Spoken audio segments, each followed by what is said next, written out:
राम मंदिर में श्रद्धालुओं की संख्या घटी, 1.5 लाख से कम होकर 60 से 80 हजार के बीच पहुंचा आंकड़ा। इसे प्रचंड गर्मी का असर कहें या कुछ और, राम मंदिर में श्रद्धालुओं की संख्या लगातार कम हो रही है।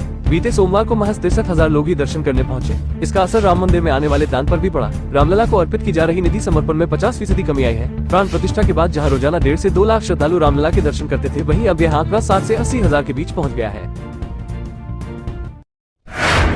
अखिलेश यादव ने करहल विधानसभा सीट से दिया इस्तीफा। अयोध्या की सांसद ने भी विधानसभा सीट छोड़ी। सपा अध्यक्ष अखिलेश यादव अब केंद्र की राजनीति करेंगे। उन्होंने करहल विधानसभा की सदस्यता से इस्तीफा दे दिया है। वो कन्नौज लोकसभा सीट से सांसद चुने गए हैं। इसके बाद उन्हें एक सीट से इस्तीफा देना था, तो उन्होंने करहल सीट छोड़ दी। विधानसभा के प्रमुख सचिव प्रदीप दुबे के अनुसार यह इस्तीफा प्राप्त हो गया है। शीघ्र ही स्वीकार करने की प्रक्रिया पूरी कर दी जाएगी।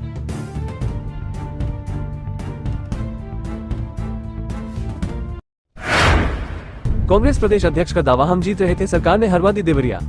महाराजगंज और अमरोहा की सीटें। कांग्रेस प्रदेश अध्यक्ष अजय राय ने कहा कि पूरे देश में यूपी के चुनाव परिणाम की चर्चा हो रही है। इंडिया गठबंधन ने जबरदस्त परिणाम दिया है। यूपी ने मोदी जी के अब की बार 400 पार के नारे की हवा निकाल दी। 80 में 80 सीटें जीतने के दावे की हवा निकाल दी है। काशी में 10 लाख वोटों से जीतने के दावों की हवा निकाल दी है। दावा किया कि देवरिया, महाराजगंज और अमरोहा की सीट सरकार की मदद से हरवाई गई है। इन सीटों पर कांग्रेस जीत रही थी।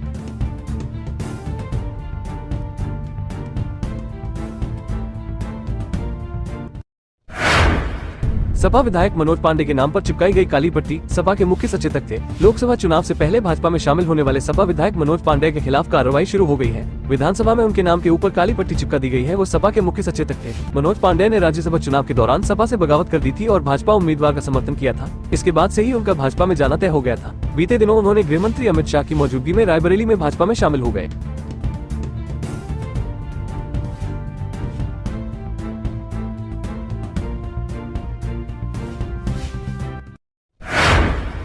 यूपी रोडवेज डीजल बसों की जगह लेंगी इलेक्ट्रिक बसें।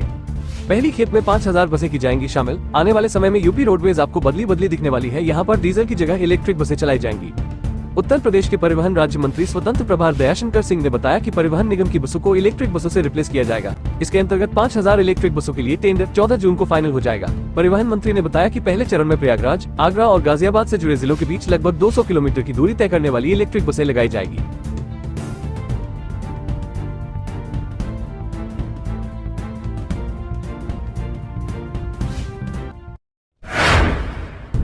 उत्तर प्रदेश के ज्यादातर इलाके प्रचंड गर्मी और भीषण लू की चपेट में हैं। देर शाम तक गर्म हवा के थपेड़ों से लोग हलकान रहे। सुबह के 9 बजते ही लू का एहसास होने लगता है। बुधवार को दिन के साथ रात भी सामान्य से काफी गर्म रही। मौसम विभाग की माने तो फिलहाल अभी राहत के आसार नहीं है। अभी अगले 3 से 4 दिनों लोगों को यूं ही गर्मी और लू से जूझना होगा। प्रदेश में बुधवार को कानपुर देहात सबसे गर्म रहा और यहाँ अधिकतम तापमान 47.5 डिग्री और न्यूनतम 33 डिग्री सेल्सियस दर्ज किया गया।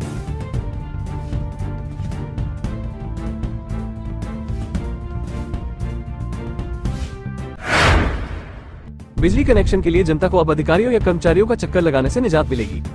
शहर से लेकर गांव तक के बिजली उपभोक्ताओं को अब तय समय सीमा में बिजली कनेक्शन देना अनिवार्य कर दिया गया है। उत्तर प्रदेश पावर कॉर्पोरेशन ने प्रदेश में विद्युत उपभोक्ता अधिकार नियम 2020 के तहत नए विद्युत कनेक्शन देने के संबंध में नया आदेश लागू कर दिया है। इसके तहत बिजली कनेक्शन के लिए समय सीमा तय कर दी गई है। नए नियम के तहत अब नगर निगम वाले शहरी क्षेत्रों में जहाँ 3 दिन में कनेक्शन देना होगा, वहीं नगर पालिका वाले शहरों में 7 दिन और ग्रामीण क्षेत्रों में अधिकतम 15 दिन में कनेक्शन देना अनिवार्य होगा।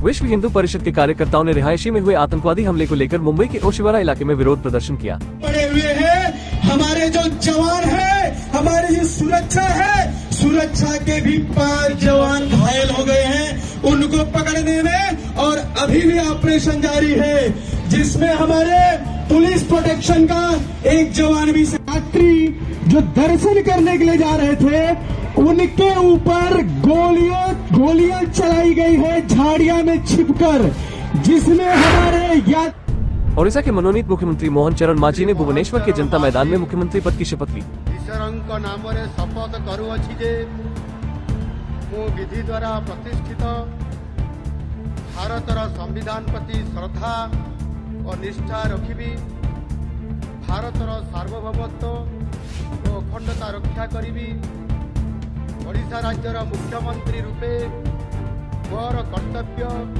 श्रद्धा और शुद्ध अंतरकरण करिबी। एन चंद्रबाबू नायडू ने आंध्र प्रदेश के मुख्यमंत्री के रूप में शपथ ली। इस अवसर पर प्रधानमंत्री नरेंद्र मोदी उपस्थित रहे। निजమైన విశ్వాసం విధేయత చూపుతానని భారతదేశ సార్వభౌమాధికారాన్ని సమగ్రతను కాపాడుతానని ఆంధ్రప్రదేశ్ రాష్ట్ర ముఖ్యమంత్రిగా నా కర్తవ్యాలను శ్రద్ధతో అంతఃకరణ శుద్ధితో